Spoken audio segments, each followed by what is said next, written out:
Hello. Okay, we're on lesson 10. And lesson 10 is my thoughts do not mean anything. And in lesson 4, we had these thoughts don't mean anything. So now it says my thoughts don't mean anything. And actually, curiously, it's the same thing because really your thoughts aren't even yours. They are just appearances and we give them all the power they have. So, one of the really beautiful things about this whole practice is that the thoughts will come and the thoughts can go. And if they are upsetting or distressing or in any way making you feel bad, it's because you believe in them. So we're learning not to believe in them. And you can think of it as that game where you have like that shooting game where you have the little ducks going by in a row. Doo, doo, doo, doo, doo, doo, doo. They just go around and around and around. That's like our thoughts. So we can just let them flow in and out. And especially those that are upsetting to us, judgments that we have. If the thought comes and you don't believe in it, it'll go.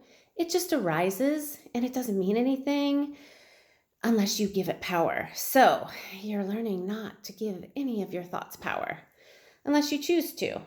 So this day, you're supposed to do 5 practice periods, and it says to do it for a minute each.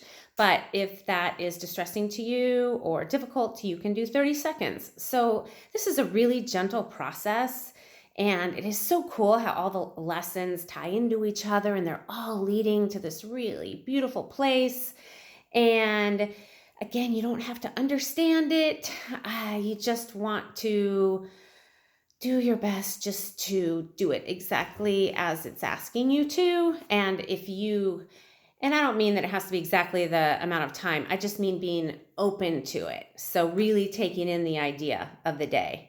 That's all it's asking you really to do. And just to do your best with doing it for several times throughout the day, if you remember.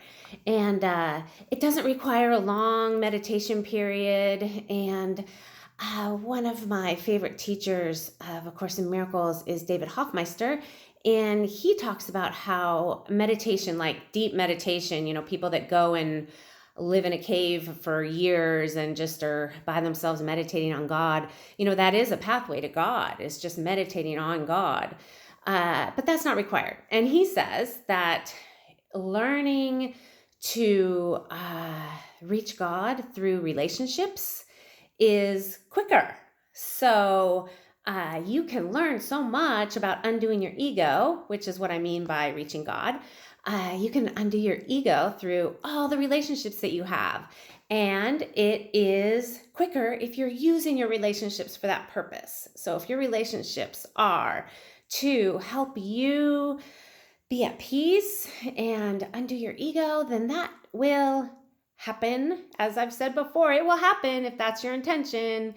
It does still take time. So having that be quicker than sitting in a cave, it's still not going to be possibly today or tomorrow or this year or next year, or we don't know. We do not know. And that's perfectly okay because every day that you practice is another day that you are taking those moments to focus on peace and love and joy.